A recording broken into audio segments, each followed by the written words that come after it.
Good afternoon, everyone. Welcome to our new webinar series, Smarter Together. Today's webinar is the first in a new series hosted by Georgia Tech Smart Cities and Inclusive Innovation Team. My name is Craig McCormick. I'm the director of the Georgia Smart Communities Challenge, a grant program offered through the Smart Cities and Inclusive Innovation Group at Georgia Tech.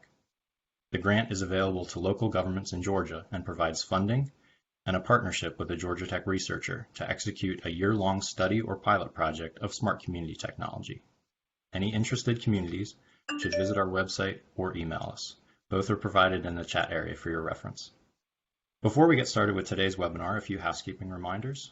Please keep your audio and video muted throughout the presentation to limit interruptions. There will be an opportunity to ask the presenter questions at the end of the presentation, so please utilize the chat area to type your questions, and you can submit those questions at any time. We are recording today's webinar, and we will make that recording as well as the slides available on our website in the media area of the events tab, and that link is also available in the chat area. So again, welcome to the Smarter Together webinar series. I'd now like to welcome Deborah Lamb, Managing Director of Smart Cities and Inclusive Innovation, to welcome you and introduce today's presenter. Welcome, Deborah. Thanks, Greg. Hello, everyone. Welcome again to our new webinar series. First of all, I'd like to commend all the essential workers and first responders and healthcare professionals out there, obviously battling this very real and very pertinent pandemic. We of course, give our hearts out to them. But also here at Smart Cities and Inclusive Innovation, we want to help prepare for this next phase. And that's why we thought it's best to think about, how best to use technology and data to create a better quality of life. And continue to really raise awareness in terms of Georgia Tech technology, research, and obviously partnerships that we've had. We have this webinar series that's aimed to really look at this newer state of normal, if you will, and hopefully provide inspiration to all of us to think beyond the immediate crisis and into really the tools and technologies and data that will help build better worlds for us. This webinar series is going to be for the next couple of months. Every Thursday at noon, we're going to bring together some of our best and brightest at Georgia Tech, as well as our partners, to have more of a conversational dialogue. We're really excited about this first topic around soft wearable bioelectronics for smart and connected first responders. Up next is really a really inspirational presentation by Professor W.H. Yao, who is dual appointed in mechanical engineering and biomedical engineering. He'll give a really interesting presentation on this topic. Then we're going to invite Cynthia Curry, one of our favorite Georgia Smart partners and a real inspiration to the community around smart cities from the Metro Atlanta Chamber to really have a conversation about this. We really want to keep this informal and start to really provide inspirational research that could be hopefully lead into some actions in terms of your communities. So without further ado, Professor. Right. Thanks for a nice introduction, and thanks for having me here. It's my great pleasure to talk about and introduce my research regarding the soft wearable bioelectronics. And my research group is working on this new technology and new electronic systems for years. And today I want to share the basics of soft electronics and how we can really use those new systems to enable smart and connected first responders. So before getting started, I'd like to introduce my research group at Georgia Tech. We are at the Institute for Electronics and Nanotechnology Research Center. Currently, we have a few postdocs and about 7 graduate students and about 20 undergrad researchers. So as a team, we study a few different aspects of new materials like soft materials, hybrid materials, and flexible mechanics, nano micromanufacturing, machine learning, and electronic systems. So based on these fundamental studies, we are trying to develop a new electronic systems. Here we code it as soft material enabled electronics. So based on this electronics, we are trying to find applications in wearables and implantable. So here in this slide, I summarized a few ongoing projects based on that soft electronics and applications for measuring a few different types of biopotentials, physiological signals on the skin in wearable configuration, also inside the body as implantable applications. So with this new electronic system, we are trying to advance human health monitoring, disease diagnosis, therapeutics, and human-machine interfaces. But today, I want to focus on these wearable applications of soft electronics and trying to talk about this new project that I'm thinking where we can use these wearable systems for enabling smart and connected first responders. As you know that we have many wonderful first responders out there who are helping us on a daily basis, and also they are saving our lives, and they are also helping tremendously for our cities and our communities. 在哪弄的？这儿啊，这个小话筒你没打开啊？ And 妈呀！ and as you know that those first responders are doing those important critical activities and roles in emergency situations where there are accidents, natural disasters, or terrorism. So for us, it's very important to keep them safe when they do their works, especially out there on the field. So we really want to monitor their health continuously in real time. So if something happens, we want to really help them. So based on that idea, here I'm thinking about using the new electronic system that we developed, the soft electronics. It's like our skin. It's ultra thin, ultra light, and it's very soft. And the size is smaller than a Band-Aid. So you can treat it as single Band-Aid. So it can be easily mounted on your skin anywhere. We are typically targeting the chest area. And at the same time, this device is having like multiple capabilities to really monitor important physiological signals directly related to the human health. So with this device, we can measure the wireless data of heart activities, respiration, temperature levels, blood oxygen saturation, stress conditions, and activity intensities in real time based on any carry-on smart device. And more importantly, we are also developing a machine learning algorithm based on artificial intelligence.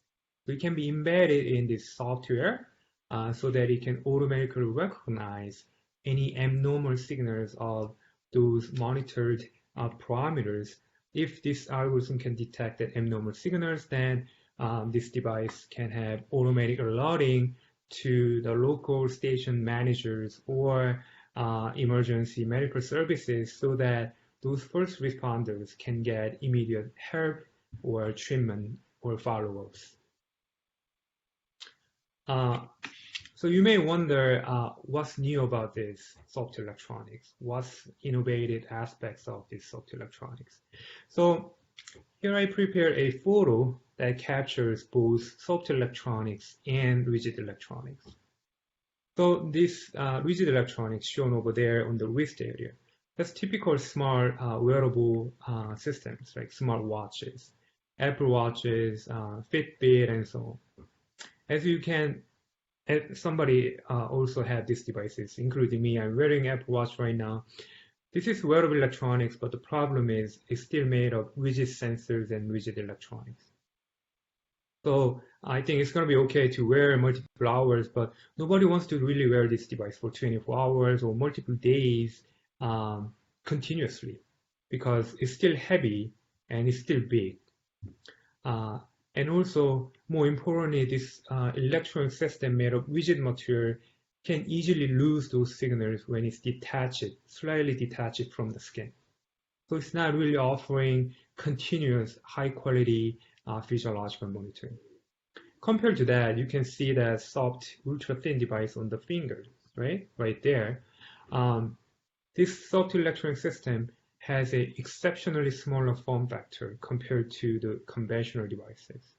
And also, it can offer better skin compatibility because we use skin-like materials. And it can offer better signals because there's no motion artifacts. I'll talk about details later about that. And also, it's ultra thin and ultra light. So the entire weight is less than 5 grams, and the entire thickness is less than 3 millimeters. So this device cannot give any additional thermal or mechanical burdens to the user. So overall, these characteristics can offer long-term wearability of this device for like first responders who are doing important activities out there for multiple hours, possibly for multiple days. Here I added more details about the rigid electronics. So you can see from the wrapped photos, right? The conventional electronics are made of these rigid and bulky materials, and they have multiple components made of typically metals and plastics. And they use this rigid packaging to encapsulate the entire devices. And currently, a few first responders are testing and wearing those smart devices to measure vital signs on the chest, and they are also tracking their locations and measuring their activity levels, and also they can alert something based on this wireless transmitter when emergencies happen. But the problem is, as you can see, that these devices are huge and bulky, and they require multiple separate components to measure those signals and then send those signals wirelessly to the manager or somebody else who's monitoring their data. And at the same time, this single device can have single functionality. So if they want to measure multimodal important physiological data at the same time, then they have to wear multiple devices, which is not definitely ideal for somebody who's already wearing many different gadgets and other stuff. So compared to that, here the soft electronics is ultra thin and flexible because we are using different materials. We are not using the thick metals and thick plastics. Instead, we came up with new ideas to use soft materials, soft hybrid materials based on nanomaterials and polymers and so on. So as you can see from the bottom photos, this device is pretty unobtrusive. It looks like our skin, and when it's mounted on the skin, the user cannot feel anything because, as I said, it's ultra thin and ultra light. Then you may wonder how we can really design such electronics. There are a few different strategies that we are studying at the moment, but here today I'm going to share a really simple idea that's based on this rigid electronics. So here I'm holding a single miniaturized electronics. Even though it's small, it's still made of metals and plastic, rigid material, so it's heavy. Then the question is how we can really make it thin and flexible or lightweight. The idea is to use the same electronic components. We can still use the same component, including microcontrollers, analog to digital converter, and other chip components to maintain the state-of-the-art functionality of the sensors and electronics. But right now, you can see completely different mechanics. It's deformable and it's soft because we used new materials like nanomembrane.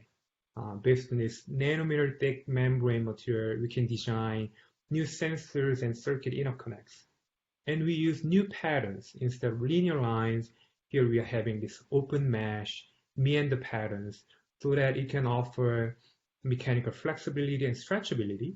So when it's mounted on the skin anywhere, it can accommodate applied strain, multimodal bending, or applied forces without really losing the performance and functionality of the electronics. So based on this idea, we can develop a few different types of electronics shown over here.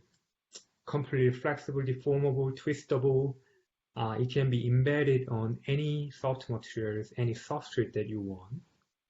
And then at the same time, as shown on the bottom right figure, it can be directly implanted or mounted on the skin, and it's moving the skin together because it's ultra thin. So it has really good contact to the skin to measure important physiological signals, something that I mentioned earlier. So far I talked about basics of soft electronics. And from now, I'm going to share some examples where we can use these wearable systems, wearable electronics, to measure critical biological signals related to human health. The most important thing here is that this wearable electronics is completely non-invasive. So it's not penetrating your tissue at all.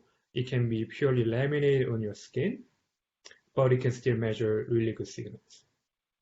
Okay, so you can wear these devices more than a few hours, multiple days, without having any skin irritation, allergic reactions, or skin breakdown. There's no side effects. My first example is to wear this soft electronic system as a biopatch configuration. It can be mounted on the chest like that, shown over there. And then on the right-hand side, I'm pouring water on top of it to demonstrate the waterproof. Here, we coated these electronic devices with waterproof material so that, as you can see, that the water cannot penetrate. So somebody can really wear this device during shower or during other conditions where you have waters. So you can protect the sensors and the electronics, and then you can maintain the functionality. When you close look at the device, now you can see the interface between the skin, human skin, and the sensor. As I mentioned earlier, here we are using this nanomembrane new sensor configuration, which is really thin. It's like 1,000 times thinner than single human hair. So it's invisible. But here, based on this microscope, micrograph, now you can see this really thin nano-patterned sensor that makes a direct contact to the skin. Human skin is not flat. If you look at closely, then our skin has microstructured amplitude and wavelength. And now the thick metal cannot have really good contact because of air gap. But here, once you make it really thin, then as you can see over there, this sensor can have a really good, intimate conformal contact to the skin, which can offer high quality electrical signal recording. So here, as an example, we are measuring heart activities, which is called electrocardiogram ECG signals. On the right-hand side, you are looking at skin-like electronics, something that we developed. And then at the bottom, you are looking at the ECG signal that's measured by Skintronics. It can clearly measure really critical components, PQR-ST, that doctors normally look at to make an assessment of somebody's health. And here we want to validate that signal quality by comparing with the conventional clinical grade electronic systems on the left-hand side. As you can see that this typical electronic system requires multiple wires and sensors, and they're again made of metals. So it needs to be mounted on the skin with this aggressive medical tape. In terms of signals, you can compare left and right. It's pretty much the same. You can really see the difference. So which is great because our device is a single device platform. There's no wires, nothing like that, but you can offer clinical grade quality of this electrical cardiogram recording. But in this study, we found a really important thing about this motion artifacts. So if you look at the graph on the bottom right, that's capturing the electrocardiogram signals when somebody is moving.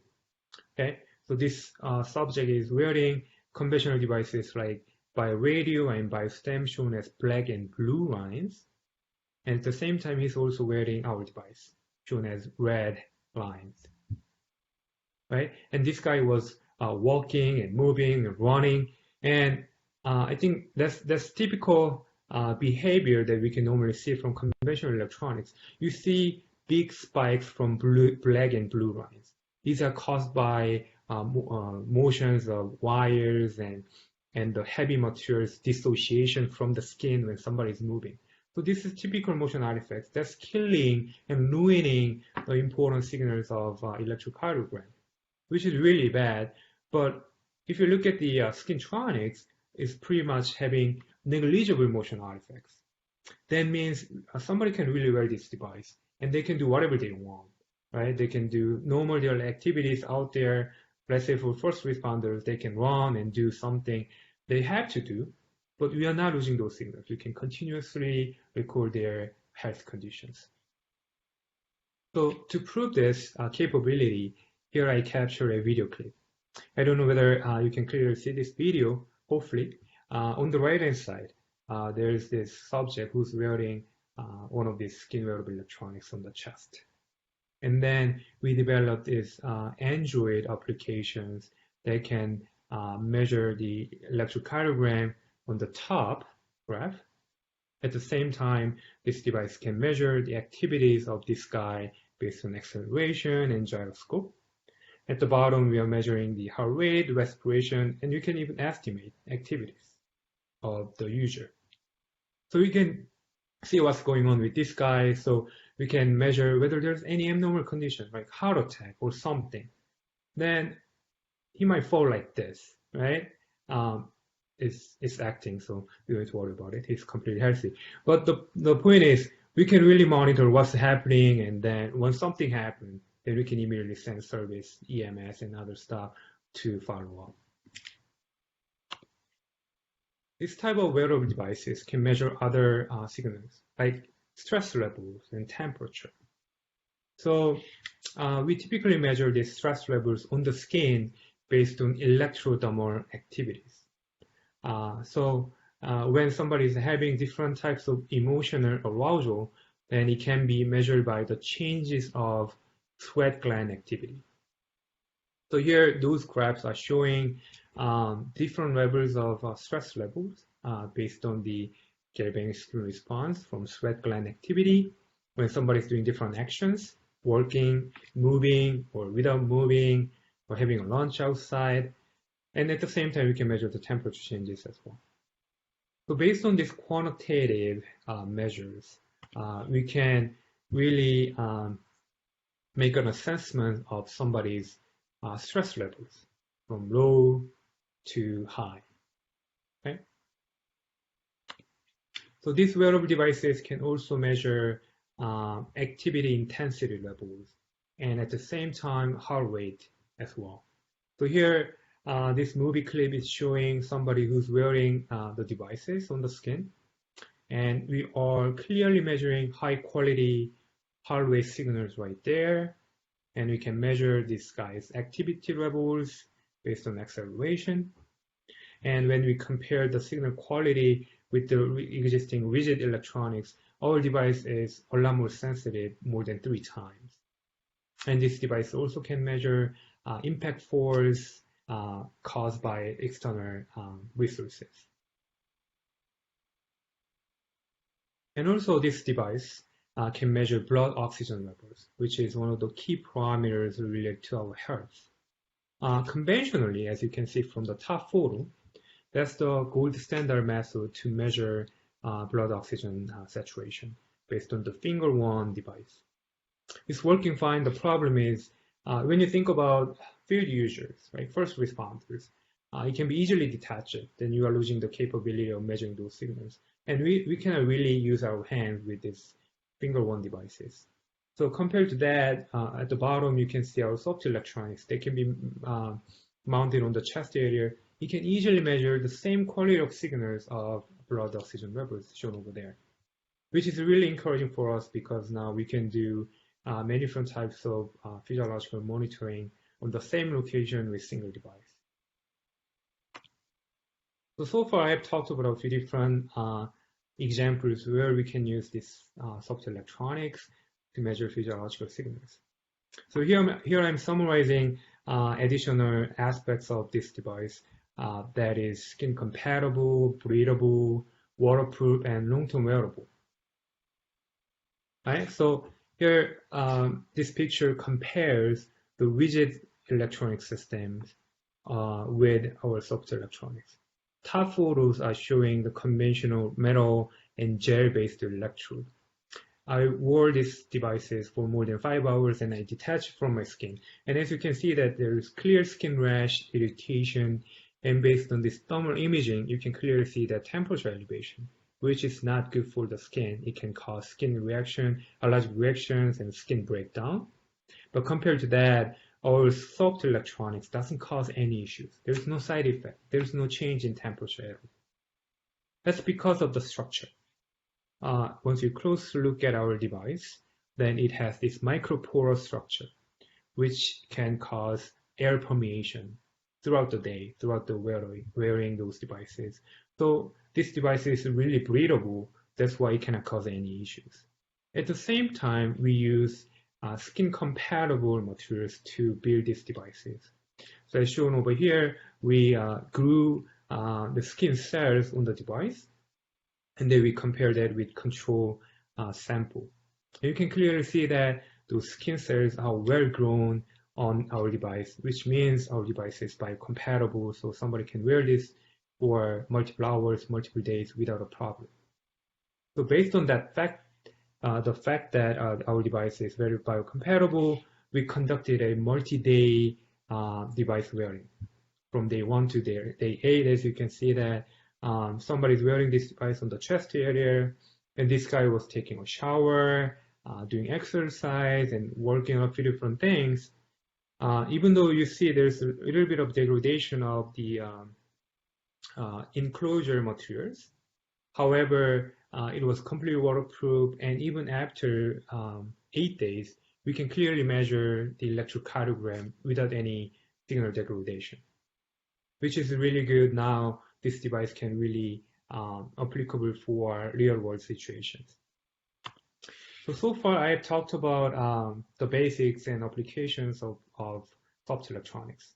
I hope some of you are interested in this device and this technology. Because currently I'm looking for a partner to apply this Georgia Smart Grant from Georgia Smart Communities Challenges, which is due on June 12th. So as I explained, I'm thinking about applying my technology to enable this smart first responder. So if you are interested in this project, please email me. We can discuss, we can brainstorm together to make a great project. So with that, I really thank you for your attention, and I'm really thankful for research sponsors over there that made my research possible. And lastly, I'll be happy to answer any questions if you have. Thank you. Thank you so much, Professor Yao. That's amazing. A couple of several things that I kind of took away from the presentation, and I want to just make a point right now. If anyone has questions that they'd like to ask Professor Yao, please put them in the chat box. I don't think we asked everyone to do that at the beginning of the presentation, and I'll circle back and make sure those get answered. But some of my takeaways that I thought were pretty incredible are it's amazing to see the switch from the really bulky sensors to the flexible sensors that can really allow the electronics to be so much smaller. I thought that the emphasis that you made on the patterns of the electronics within the sensor and how it could easily be manipulated and adapted to the skin was pretty fascinating, something that is just really revolutionary. I think the fact that you can wear it for over a week and that it's waterproof and all of that is amazing. And that it's 1,000 times thinner than a single human hair is pretty unbelievable. And then I'm glad the guy didn't really fall and that he was only acting in the video. So, woo, good stuff. Okay, so a couple of questions that we have. I'll just get everything started. And again, put your questions in the chat. But you mentioned that you could wear the device for over a week, but what about reusability? Is it possible to reuse the devices once you get them? Tell us a little bit about that. Yeah, that's a good question. We can make devices for a few different types. The device that I show you where somebody wore this device over more than a week, it's a single-use device. So basically, once you use this device, you can throw it away. But the device has two components. One is sensor component, the other is circuit component. The sensor then makes direct contact to the skin. So you can just throw it away, that sensor component, because it's really not requiring a lot of materials. It's really cheap, but you can recycle the circuit because it can be easily dissociated from the device as well. So that's an example where you can use single device and throw it away, but at the same time, we can make it reusable by using different materials. So if somebody wants to use the device for multiple hours per day, then they want to reuse it the other day, then also that's possible by changing the basic materials. So. Perfect. And kind of have a follow-up on that. We had a question about how the patch was worn during the 8-day test period. I guess they mean as far as what area was it worn on and how was the battery used and harvested. Did I get your question right? That's from Annie. Or I'm sorry, from Nor. Okay. That device was mounted on the chest area because we were monitoring electrocardiogram, respiration, temperature, and other activities.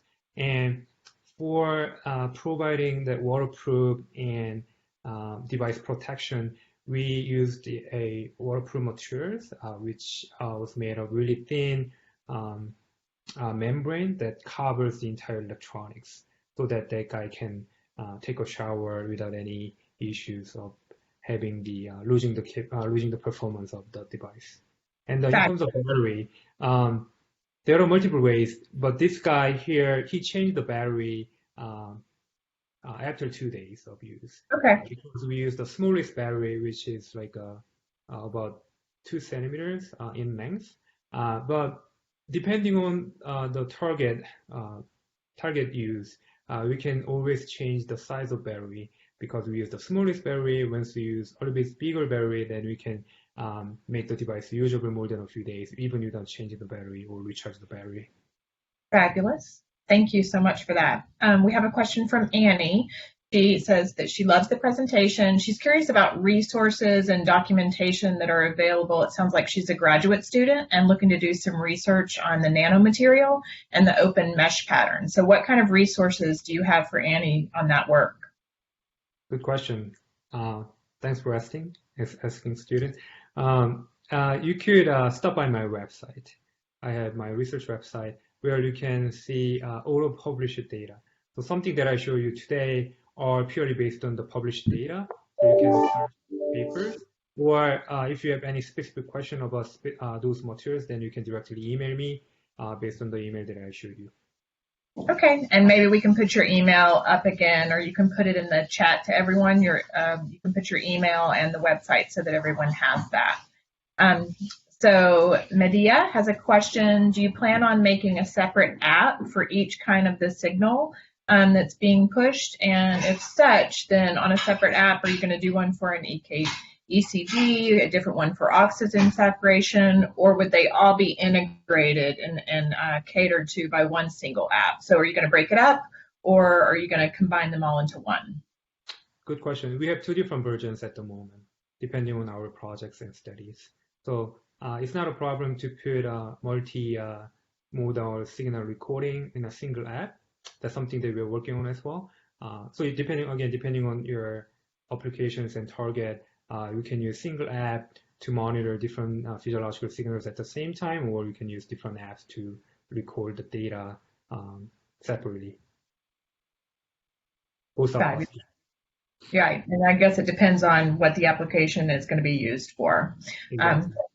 Thank you for that. So Arlene has a question. She appreciates your presentation, and she's curious about the current cost of the device, the manufacturing cost, what it costs now, and how much do you think the project will eventually cost to produce? Very good question. Again, I'm an academic researcher. I'm not manufacturing devices in a high volume, as you may know. So we don't really know how much it costs in reality, right? But based on my estimation, based on the material that I use, it's not that expensive, because based on my calculation of the material that I use, single device can cost less than $20, or even we can make it $10. Wow. It all depends on the number of devices you can manufacture at a time, and whether you are using automated system or labor-intensive system. But in terms of materials, it's cheap, so I believe it can be manufactured at a low cost eventually if somebody interested in commercializing my technology. That's great. And we know those costs are coming down so much, which makes this kind of technology available for everyone. Arlene's also curious, could the device be used for an EEG application? Yeah, good question. I already did. So I published new research work late last year in Nature Machine Intelligence. So you can easily see the published article from my website. We used similar device technology, and then we measure one of those EEG signal called steady state visual evoked potential by putting those electrode over the hair areas and then non-hair bearing skins. And also it's following the same concept, wireless portable electronics. And currently we are working on EEG signals to target motor imagery as well. So it's an ongoing project. Great. And that's why we are doing this, to help someone partner with you to keep the studies going. Now, Deborah has put your website and your email address up on the chat just so everyone has that. And then Juan Luis is curious about the changes of the sweat gland activity. You mentioned that changes can be used to detect emotional arousal, but curious about how, oh, I'm sorry, I got popped out. There we go. Curious about how it can, for example, do an ion or conductivity or temperature measurement. Can you use them for that, or do you detect a specific module for molecule on the skin surface? Okay, first of all, I think the stress level is a specific parameter that you can measure based on these electrothermal activities. The signal that I show you is using galvanic skin response. Again, that's from the emotional arousal by using a pair of electrode on the skin. You can measure temperature and other stuff based on different sensors. So it's not the same sensor. We are using different nanomembrane sensors combined all together right next to each other so that we could compensate if anything is happening from temperature can cause any issues and in the change of the stress levels. That's why we are using different sensors at the same time to measure multimodal signals. So I don't know whether I answered exactly to your question, but the bottom line is we are using different sensors to target different signals based on the number of sensors we use. Okay. I knew this was going to come up. We've got a couple of questions from Deborah and Brandon on security and privacy, how those privacy and cybersecurity concerns are being addressed, or do you have any plans for the future with those? Very good question. That's something that I'm getting these days from people. Unfortunately, I'm not working on this biosafety, like data safety area, so I'm looking for a collaborator. I think it's going to be a good opportunity to find a partner who could help me in that data security. At the moment, I'm using a Bluetooth communication. Compared to Wi-Fi and others, it's going to be relatively safer, but however, still I believe we need a better data safeguard so that it could protect somebody's valuable information. So I'm looking for a collaborator partner who could help me in that area. Yeah, that would probably be more on the software side of things once the data is collected, you know, how it's kind of kept secure and things like that. So thank you for that. So whoever wants to partner up and do the software side and help address the security, please contact Professor Yao. So we have a question from Brandon on the specific kind of materials used in the devices for the active sensing materials. So he said that they work on synthesis and processing of new organic conductive polymers towards high performance bioelectronic devices. So he's curious about what your active material is that you're using within the devices. Yeah, good question. As I mentioned earlier, the soft electronics has two components. One is sensor, the other is circuit. So for sensors, we normally use biocompatible, skin-compatible metals like gold. Mostly we use gold material, gold nanomembrane. and then we follow the microfabrication process to make these nanomembrane gold patterns, and then we integrate that with other softer materials later. For the circuit, we use conventional copper, like the typical printed circuit board, but we, as I mentioned, that we make specific patterns such that it can be flexible and stretchable, and those printed copper interconnects can integrate miniaturized chip components to provide the state-of-the-art functionality. Okay. And he's also curious about kind of practically how you prevent hair growth from affecting kind of the long-term performance of the device on the skin.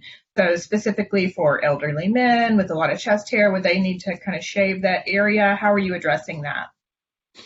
Very good question. Yes. So in our prior works, our sensor is again made of nanomembrane. So it requires a really good contact. I think that's going to be a similar situation where you use conventional electronics. If you want to get really good signals from the sensors, you have to have a good contact to the skin, let's say electrocardiograms and others.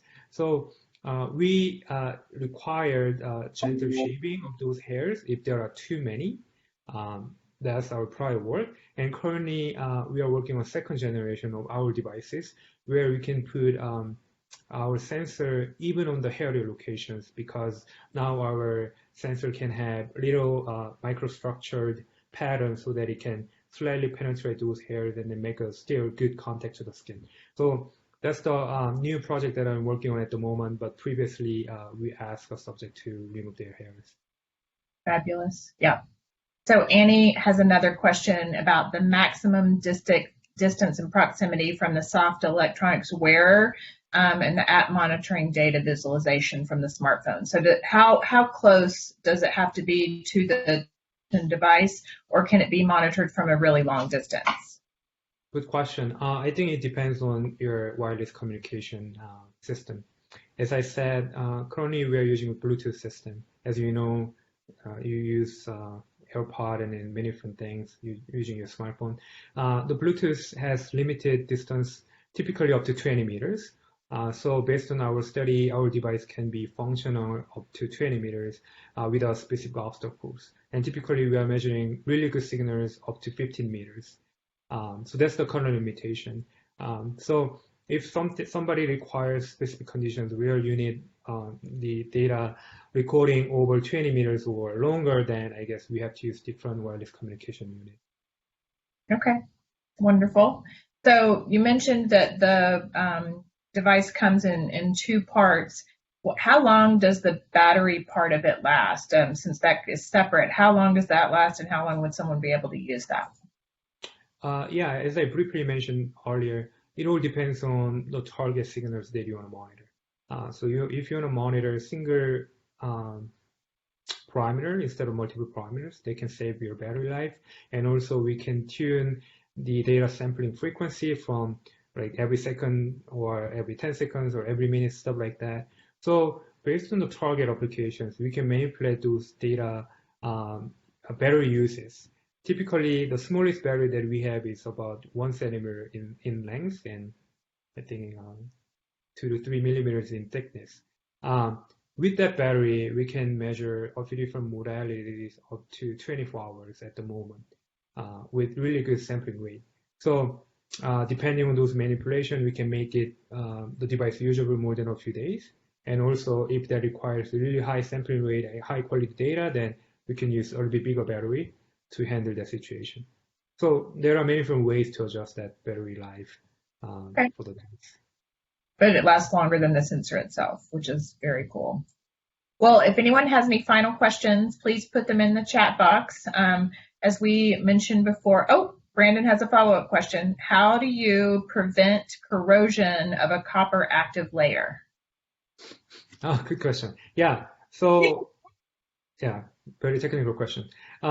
So to avoid that, once we printed the copper and once we mount those chips, it's going to be completely encapsulated by biocompatible material, polyimide and elastomer, silicone elastomer, so that we could avoid direct contact from external sources to the circuit.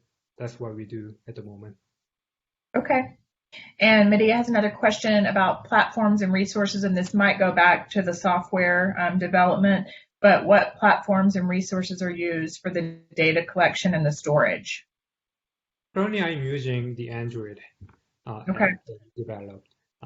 At the same time, we're working on iOS as well, but Android is easier to manipulate, so that's why a lot of our apps are made of Android. Okay. Fabulous. Again, if you have more questions, please put them in. We are, again, looking for funding to help Professor Yao move this research forward. This is just such groundbreaking research, and I know that it could be applied to many, many, many more applications than just first responders. But I think we all see that our first responders are really putting their lives on the line for us right now, and technology like this is just so important for us to help protect them as well. Also, I want to remember and remind everyone that we are looking for pilot opportunity partners. So if you have an opportunity where you would want to use this on your first responders or have a pilot project in your community, or if you know anyone that you should pass Professor Yao's information on to that might want to do a pilot in their community to apply for the Georgia Smart Communities Challenge, that would be perfect. I think this would be such a valuable pilot to happen it's somewhere in the metro Atlanta area. And Professor Yao would be forever grateful to have someone help put his amazing research and applications into real life. So with that, if I'll give one more chance for questions. We're getting a lot of thank yous and a lot of kudos on your presentation and your work, Professor Yao. So thank you. But I think we might get a few minutes back. So I'll pass it back over to Deborah. And I want to thank Georgia Tech so much and the Smart Communities Challenge for the amazing work that you're doing, spreading smart technology out into the rural areas and, away from just urban areas. It's wonderful. Deborah Lamb has just done such great work, and we so appreciate the work that she and Michael and Christy are doing and the whole rest of the team. So back to you, Deborah. Yeah, thank you, Cynthia. Again, thank you, Professor. I think this is a wonderful example of how we wanted to kickstart Smarter Together to show some of the latest innovative research that could really make a difference in shaping and improving the human condition as per Georgia Tech's mission statement. So as Cynthia says, this is research that's ready to pilot. So if there are communities out there that are interested in piloting this, then I really encourage you to connect with us. So then you can apply for the Georgia Smart Communities Challenge that provides you funding to implement this and pilot this on the ground. You can see a lot of good research and hard work has already been put into this. This is the start of our Smarter Together webinar series, of course. Next Thursday at noon, we're going to talk about rural transit in Georgia. So we'll have another really great topic to kind of tackle and improve the human condition. Again, thank you so much. This webinar is recorded, so each of you will have access to Professor's slides as well as the recording of this, and we'll include, of course, his website and email and details. So if you do want to follow up with him, he is available, and we encourage you to really create those partnerships and collaborations. So thank you again, and I'll see you all next Thursday at noon for Smarter Together webinar series on rural transit. Thank you. Thank you. Have a good one, everyone. Take care.